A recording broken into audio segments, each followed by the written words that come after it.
ఇటన్నీ డౌట్లు నాకు. ఇప్పుడు అమ్మ 9 నెలలు మోస్తుంది, నాన్న 25 ఏళ్ళు సాగుతాడు, నాన్న కూలి చేసి 4 చేసి సాగుతాడు.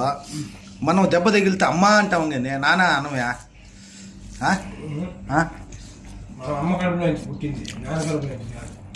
సాగిందేమో నానే కదా. నాన్న ఎంత అగసట్లు పడి సాగుతాడో.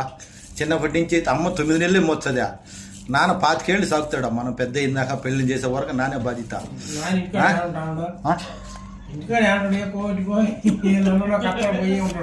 ఇంటికాడ ఉన్నాడు కత్తర్ దుబాయ్ ఇంటికాడ ఉన్న వాళ్ళు కూలి చేసి సాగే వాళ్ళు.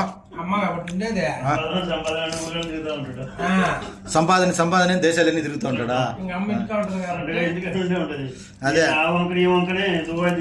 దుబాయ్ చూస్తాడు, కువైట్ చూస్తాడు, అమెరికా చూస్తాడు, అన్ని చూస్తాడు. కానీ అమ్మ మీద ఉండే ప్రేమ నాన్న మీద ఉండదా? యాడా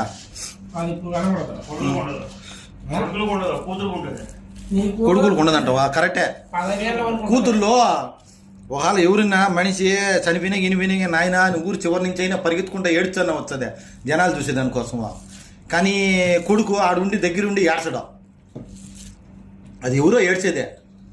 కొడుకు ఏంటంటే కూతురు ఏంటంటే ఎప్పుడో ఒకసారి వస్తాడు కాబట్టి అప్పుడు 2 రోజులు ప్రేమ చూపించుంటాడు. దానికి ప్రతిఫలంగా ఆ కూతురు చూపిస్తుంది. కొడుకు అంటావా 20 ఏళ్ళ వరకు వాడు బాగా లేకపోతే బెరతం కొడతాడు తండ్రి. మళ్ళీ తర్వాత 20 ఏళ్ళ మళ్ళీ ఈ పెద్ద అయినా ఈడు కొడతాడు, మనసులో పెట్టుకుని పెద్ద అయినా ఈడు కొడతాడు. ఇది బాగానే ఉండదు వ్యాపారం.